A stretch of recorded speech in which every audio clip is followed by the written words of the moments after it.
Dito sa Papa Dudut Stories, ikaw ay hindi nag-iisa.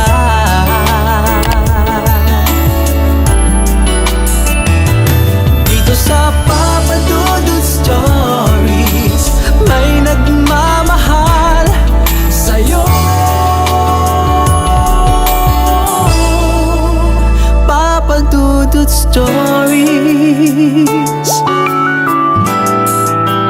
Papa Dudut Stories. Sa lahat po ng mga nakatutok ngayon, huwag pong kalimutan mag-like, mag-share at mag-subscribe. Maraming salamat po sa inyong lahat.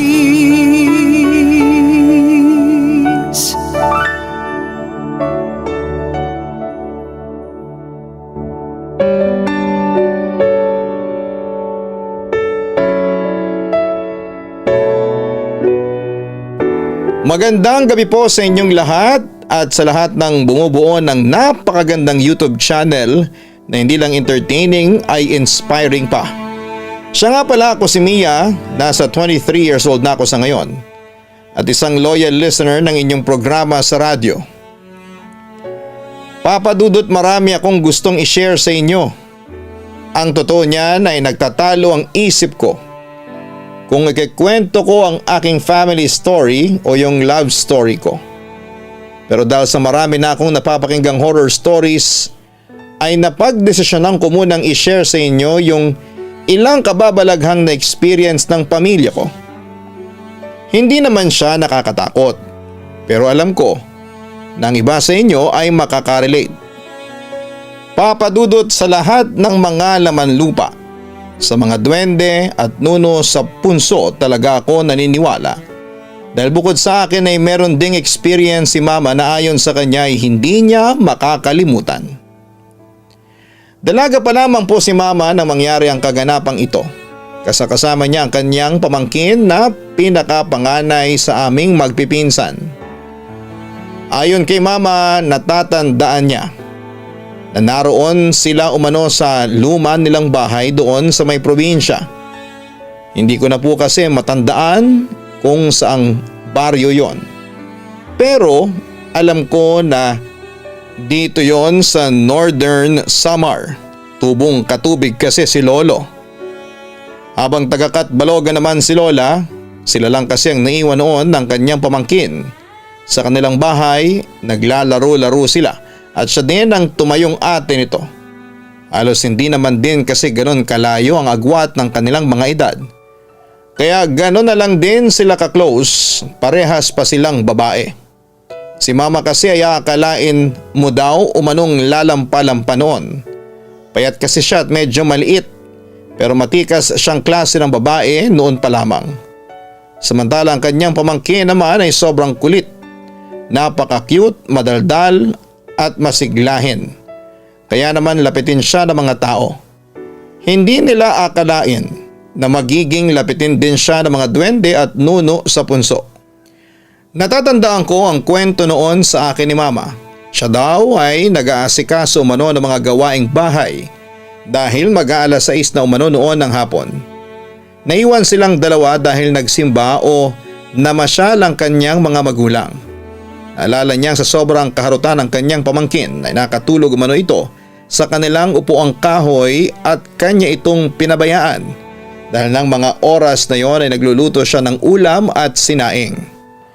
Hindi nagtagal ay natapos din siya sa pagluluto pero wala pa rin ang kanyang mga magulang. Kaya naisipan niyang magpahinga. Tumingin siya noon sa oras 6:50 na ng gabi at palubog na ang araw. Habang siya umano ay nagpapahinga, lumabas siya ng kanyang bahay upang huminga ng malalim. Samantala ay meron siyang umanong napansin o naaaninagan na anino ng isang maliit na tao na tumutulay-tulay o naglalakad-lakad malapit sa kanilang bintana. Pinabayaan niya lamang yon dahil hindi naman siya natatakot dito at wala naman siyang nararamdamang kakaiba dahil ang mismong tirahan nito ay nasa likod mismo ng bahay nila. Ito yung tinatawag na punso. Yung para bang malaking bloke ng lupa na pinaniniwala ang tinitirhan ng mga nuno o duwende. Hindi nila kasi yon ginagalaw at minsan din daw ay inaaliw at kinakausap ng pamangkin niya ang punso na ito. Pinayuhan naman nila na huwag gagalawin at nakikinig naman ito sa kanila kahit bata pa. Ganon talaga siguro pag mga bata, walang malay o kalam-alam sa kanilang ginagawa pero sila din mismo ang halos unang nakakakita o nakakasalamuhan ng mga hindi nakikitang katauhan. Halos parating na din sina lolo at lola noon nang maisipan na niyang gisingin ang kanyang pamangkin upang tulungan siyang maghanda ng mesa. Gusto niya kasi na habang bata pa lamang ay marunong na itong magkusa sa bahay. Pero pagbalik niya sa loob mismo ng bahay ay laking gulat niya na wala ang kanyang pamangkin sa kanya mismong hinihigaan. Hindi siya nataranta dahil baka umihi lang o lumipat ng kwarto. Umupo siya sa upuan at may narinig siyang bungis-ngis. Tinig yun ang kanyang pamangkin. Hinanap niya yon at tinawag, pumunta na siya sa kwarto at banyo ngunit wala siya doon. At doon na si mama kinabahan dahil napaisip siya na baka may nakapasok sa kanilang bahay o baka lumabas daw ito nang hindi niya alam. Isa na lang ang lugar na kanyang hindi pa napupuntahan. At laking gulat niya na makita ang kanyang pamangkin na sarap ang tulog sa tabi mismo ng punso.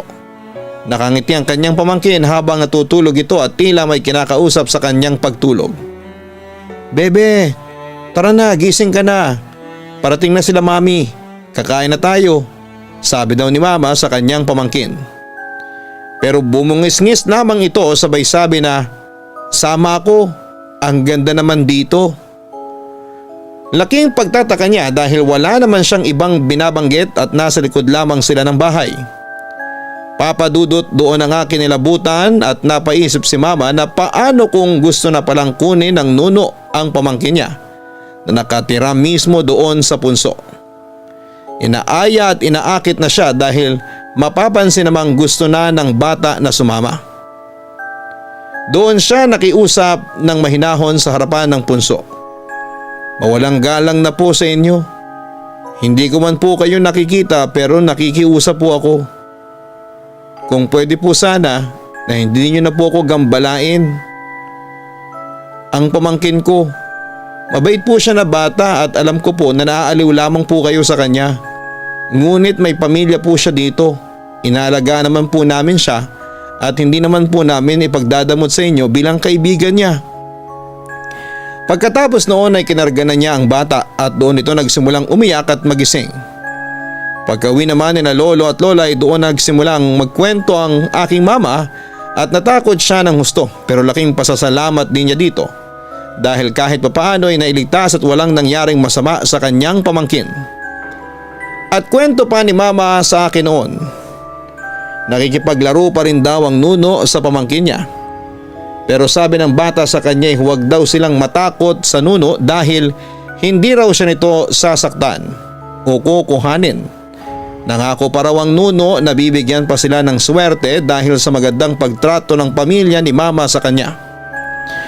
At mukhang tinotoo nito ang pangako sa pamilya ni mama kasi makalipas ang 2 buwan ay nanalo sa sweepstakes si lola ng 500,000 pesos. Noong 1970s ay malaki na yon. Samantala naman ay si lolo noon ay na-promote bilang general manager ng isang malaking kumpanya.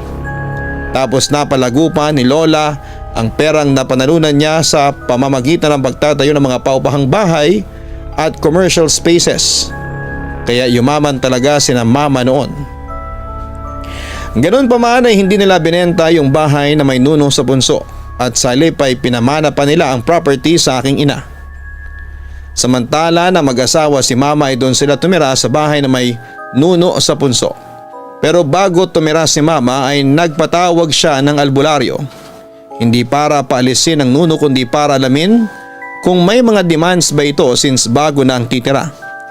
Ayon sa albularyo, umalis na raw ang orihinal na nuno na nagpayaman kina lolo at lola.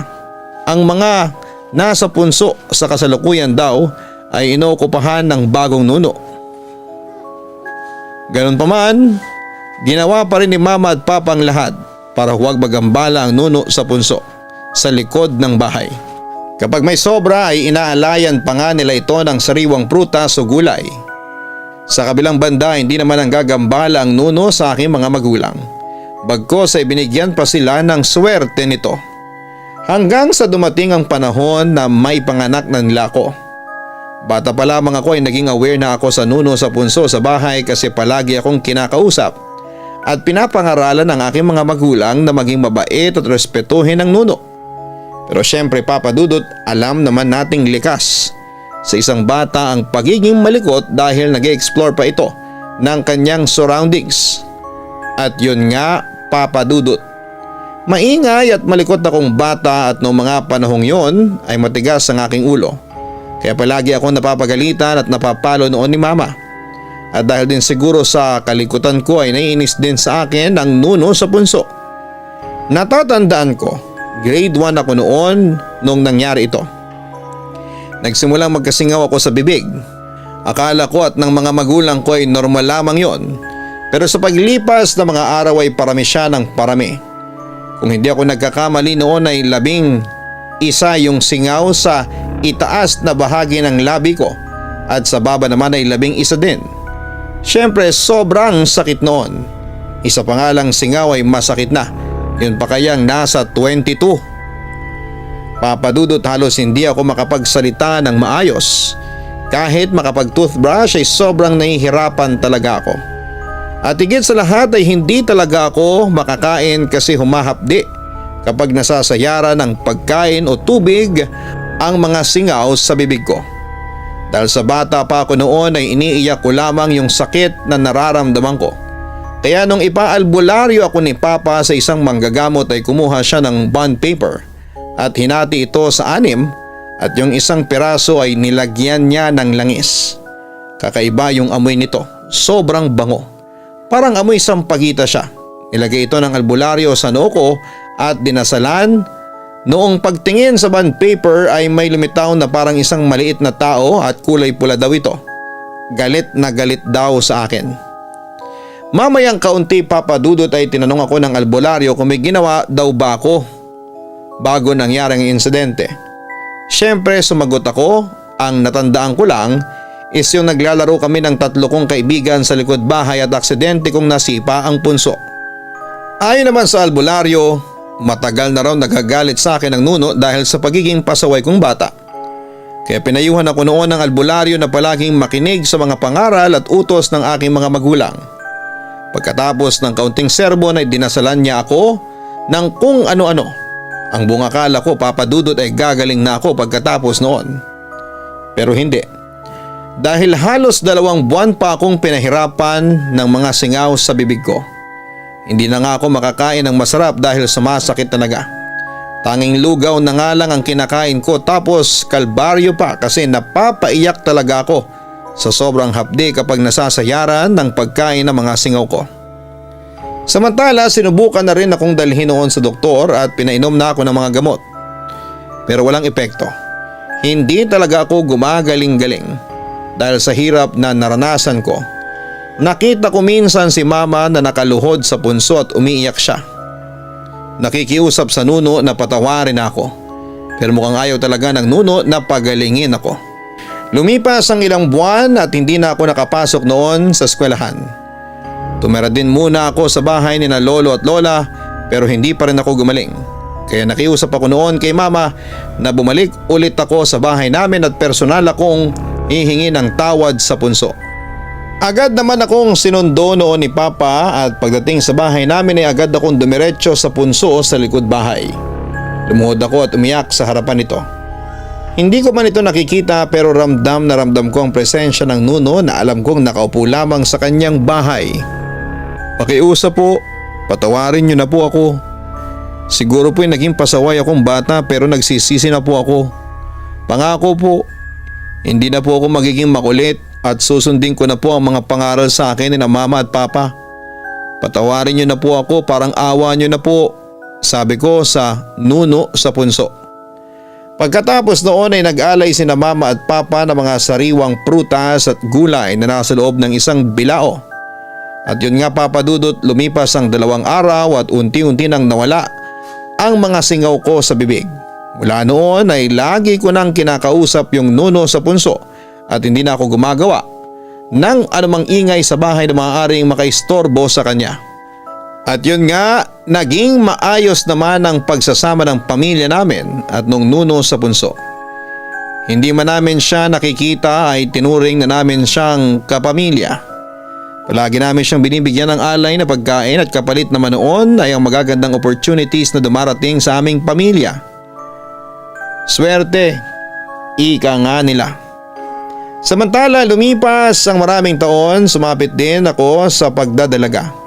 At dahil nag-aaral ako ng college sa Maynila noon, nagpasya akong mag-boarding house muna, Papa Dudut. Kung uuwi pa kasi ako sa bahay namin sa Pampanga, madugong commute yon at nakakapagod. Pumayag naman ang mga magulang ko na mag-boarding house ako. So nag-boarding house ako, malapit lang sa school na pinapasukan ko. Ang setup nito ay isang double deck. Sa baba ako natutulog tapos ang ibang gamit ko ay sa taas. May isang maliit rin akong lamesa at 2 monoblock chairs para kapag kakain, tapos isang mahabang upuan na kawayan, lababo at sa tabi nito ay ang CR. Ang natatandaan ko, mga August na ako lumipat dito. Okay naman, wala akong nararamdamang nakakatakot or something. Tapos nung Christmas break ay wala ako sa boarding house. Nasa bahay ako ng parents ko para naman makasama ko ang mga mahal ko sa buhay sa mahalagang araw na yon. Pero Papa Dudut, pagbalik ko sa boarding house ay doon ko napansin na may tumubong umbok na lupa sa gilid ng lababo. Nagtataka ako kasi lahat naman ng structures ng boarding house ay semento. Maliban doon sa upuang kawayan at natakot din akong tibagin yung umbok kasi may kutob nga ako na baka may nuno sa punso kaya hinayaan ko na lamang. At saka may experience na rin ako kung paano pakisamahan ng mga nuno kaya hindi na ako natakot. Pero isang gabi pagkabalik ko sa boarding house, galing akong school, 5 PM ng hapon na ako nakauwi. Pagod na pagod ako dahil sa daming gawain kaya diretso hilata ako sa kama. Face to face kami pero may ibang subject na kailangan pa ring magpasa sa classroom. May need kaming activity na ipasa hanggang 11:59 PM. Nagdesisyon ako na ipapasa ko na lamang kaagad para makatulog ako ng maaga. Pero naisip kong magsaing muna sa rice cooker kaya tumayo ako sa kama after kong isalang yung sinaing. Bumalik na nga ako ng kama. Pero napansin ko na nawawala yung cellphone ko sa pagkakatanda ko iniwan ko yun sa higaan ko bago ko magsalang ng sinaing. Tinignan ko ng mabuti sa itaas ng double deck, baka kasi doon ko naipatong nang tumayo ako pero wala. Iniangat ko rin ang foam unan at pinagpag ko rin ang kumot ko, baka sakaling natabunan lang pero wala pa rin. Chinek ko rin ang lamesa, ibabaw ng lababo, lagayan ng pinggan, pati yung mga Durabox ay binuksan ko na rin kahit alam kong hindi pa ako nagbubukas noon. Halos itaob ko na ang buong boarding house para lamang mahanap ang phone ko. Nakakapagtaka lang kasi sa mga ganong oras ang ingay-ingay ng group chat namin. Pero wala man lang ako naririnig na tunog ng chat, hindi naman kasi ako nag-mute ng GC at nagsa-silent ng cellphone. At yun na nga, naluto na ang sinaing ko pero hindi ko pa rin nahahanap ang phone ko. So nag-decide ako na lalabas muna ako para bumili ng siomai na may uulam at makikisuyo ako sa may-ari ng boarding house na baka pwedeng tawagan ang cellphone ko para marinig ko kung nasaan ito. Kasama ko ang may-ari ng boarding house pagbalik ko kasi makikisuyo nga ako na tawagan ang cellphone. Kakabukas ko pa lamang ng pinto ay tanaw na tanaw ko na kaagad na nasa kama ko ang cellphone. Nakabukas pa nga ang ilaw ng screen nito at panay ang tunog ng messenger dahil sa pakawari ko ay maraming chat messages. Hiyang-hiya ako sa may-ari ng boarding house kasi nabala ko pa siya pero nandun lang naman pala ang cellphone ko. Papadudot takang-taka ako ng mga oras na yon. Marami pa akong karanasan na bigla-bigla na lamang nawawala ang mga gamit ko tapos ay biglang magpapakita lalo na kapag sobrang kailangan ko ito. Like school ID na nakasabit lang sa gilid ng double deck, charger, ballpen, gunting, suklay at iba pa. One time umuwi ako ng hapon habang umuulan. Ipinasok ko sa loob yung payong kong basa at nilagyan ko ng electric fan sa harap para matuyo kaagad at nang maitupi ko na. Tapos naalala ko na kailangan ko pala na mag-print ng 2x2 na picture para idikit sa ginawa naming application letter at resume. Hassle kasi kung bukas pa ng umaga ko gagawin yon, tiyak ay mahaba ang pila ng mga computer shop bukas. Papadudot lalabas na ako para magpa-print at paglingon ko sa kinakaroonan ng electric fan ko ay nawawala na yung payong na pinapatuyo ko. Nakasarado rin ang pinto at bintana kaya imposibleng matangayon ng hangin palabas or what. At isa pa, ang laki ng payong para hindi ko makita kung nasaan napunta yon. At ang liit naman itong boarding house ko. Halos suyudin ko na naman ang maliit na boarding house para lamang makita ang payong ko. Sa sobrang buwisit ko ng gabing yon kasi magsasarado na ang computer shop ng time na yon at baka hindi ako umabot ng pagpapaprint kaya nakapagsalita ko ng hindi maganda. Tapos ay napatitig ako sa punso na nasa loob ng boarding house ko. Lalo ko nakaramdam ng inis ng mga oras na yon kasi ramdam ko na pinaglalaroan ako ng nuno. Lintik naman, lahat na lang sa bahay na to na wala kung kailan namang kailangan. Ilabas mo na. Napapansin ko lagi na lang ha. Yan yung nasabi ko ng gabing yon. Halos mawasak ang puso ko sa sobrang gulat pagkasabi ko kasi biglang nagsarado ng napakalakas ang pinto ng CR. Kahit na wala namang hangin pero naglakas loob akong tingnan kung ano yon. Napailing na lamang ako pagbukas ng CR kasi nandun yung payong ko. Ang ending, di na ako lumabas ng bahay at nagpa-print na lamang ako kinabukasan. Pero napansin ko noong kinabukasan ay parang sumakit ang lalamunan ko. Hindi ko alam kung sore throat or tonsillitis. Basta masakit siya at hindi ako makapagsalita. Bigla ba akong napipi? Nilagnat din ako noon kaya ilang araw din akong hindi nakapasok. Samantala pinuntahan ako ni mama nang malaman niyang may sakit ako. Doon ko ay kinuwento ang mga nangyari. Nung naguhugas ng bigas si nanay ay napansin niya ang umbok ng lupa sa gilid ng lababo. Kaya pala may sakit ka, Mia. Mukhang ginalit mo na naman ang nuno dito sa boarding house mo. Wika ni mama sa akin. Kahit na hirap ay nakapagsalita pa rin ako. Siya na nga yung namimerwisyo sa akin Siya pang galit. Sabi ko. Napailing naman si mama sa akin. Kung magsalita ka parang wala kang karanasan sa mga nuno. Alam mo namang sensitibo ang feelings ng mga yan. Sabi pa niya sa akin. Alam ko naman po yun, ma. Pero kasi stress na ako sa buhay simula nung mag-college ako. Tapos sasabay pa yung nuno na yan. Balik ko naman kay mama. Kung hindi ka maglalambing dyan, hindi gagaling yung lalamunan mo. Baka tuluyan ka ng mapipi niyan. Pananakot pa niya sa akin. Sinubukan ko namang maging mabait pero ewan ko po ba, ma. Ang bigat ng pakiramdam ko sa kanya. Iba yan sa nuno natin dun sa bahay. Eto kasing nasa boarding house, parang hindi ko makasundo. Para bang gustong gusto niyang pahirapan ako. Kwento ko pa. Huwag kang magsalita ng ganyan, baka marinig ka niya at magtampo lalo sa'yo. Saway ni mama sa akin. Hindi umuwi si mama ng araw na yon at doon na siya natulog ng gabi para alagaan ako. Kinabukasan ay umalis siya saglit at pagbalik niya ay may kasama na siyang matandang babae na ayon kay mama ay isang albularyo. Pagkakita pa lamang ng albularyo sa punso sa gilid ng lababo ay napasigaw ito. Ay nako, itim na nuno ang naninirahan sa boarding house ng anak mo. Kailangang mapalis yan. Kasi kung hindi lalong lalala ang sakit ng anak mo. Baka ikapahamak pa niya yan. Babala pa nito. Ano bang dapat nating gawin? Tanong ni mama sa albularyo. May asin ba kayo? Ibigay niyo sa akin. Utos ng albularyo. Nang marinig ko yon ay agad akong bumangon para kunin ang asin na nakalagay sa garapon na pinaglalagyan dati ng wafer stick. At ibinigay ko yon sa albularyo. Pagkatapos ay binudburan nito ng asin ng punso.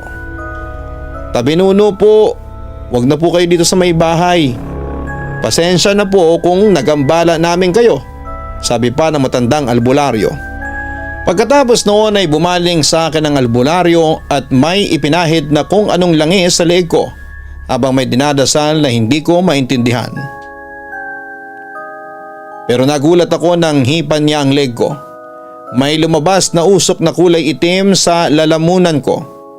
Nasaksihan din yun ni Mama at halatang gulat na gulat din siya. At yun nga, Papa Dudut.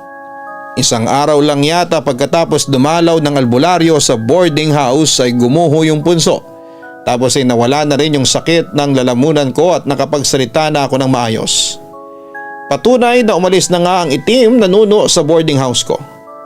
At bago bumalik si Mama sa bahay, talaga namin ay nagsimba muna kami at binilhan pa niya ako ng rosary at kwintas na may blessing. Nabanggit ko rin yon sa may-ari ng boarding house ko. Nang marinig niya yon ay binigyan niya naman ako ng isang kulay white na kuting para daw may kasama ako at hindi ako matakot. Tumagal pa ako ng ilang taon sa boarding house na yon hanggang sa makatapos ako ng pag-aaral. Sa ngayon ay kakagraduate ko lamang ng college nito lang July 31, 2024. At kasalukuyan ako naghahanap ngayon ng trabaho. Umalis na ako sa boarding house at bumalik na rin ako sa bahay ng mga magulang ko, pero kasama ko pa rin si Milky, ang pusang bigay sa akin. Naroroon pa rin ang nuno sa punso sa bahay namin, pero never naming inisip na paalisin yon kasi parang bahagi na siya ng pamilya namin. Siya nga pala, nakalimutan kong banggitin, ang pangalan pala ng nuno sa punso sa bahay namin ay Dodi, minsan Doding Nuno. Actually si Papa nagpangalan noon sa kanya at kapag tinawag namin siya ay nagre-response ito sa pamamagitan ng paggalaw ng ilang gamit sa bahay namin. Sabi naman ng albularyong kaibigan ni Mama ay pinoprotektahan ng nuno ang pamilya namin laban sa sakuna o trahedya. Sanay na rin po ito sa amin at kapamilya na rin daw ang turing ni Dodi sa amin. Kaya masaya na rin ako na may Doding Nuno sa bahay namin. Papa Dudut, hanggang dito na lamang ang ikukwento ko sa inyo. Bahala na kayo kung maniniwala kayo o hindi. Basta palagi niyong tandaan, duwende man yan o nuno o kahit na anong lamang lupa pa yan, matuto tayong irespeto rin sila at huwag natin silang gagambalain.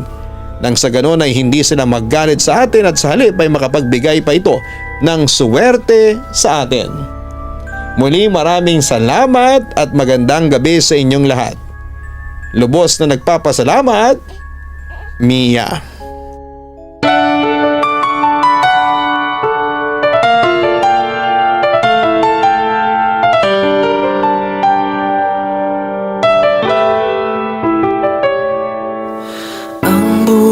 Ay mahiwaga,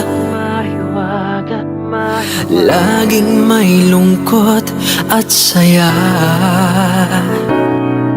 Sa Papa Dudut Stories, laging may karamay ka.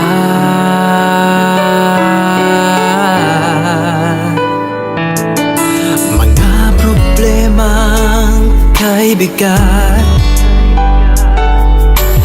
dito ay pakikinggan ka.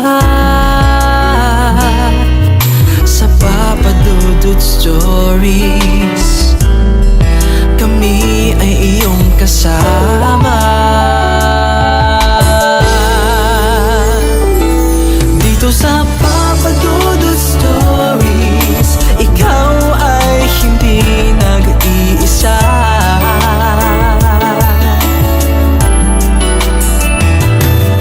Sa Papa Dudut Stories, may nagmamahal sa'yo.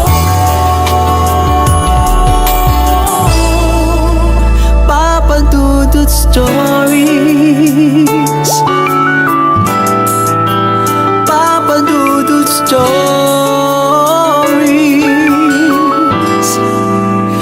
Papa Dudut Stories.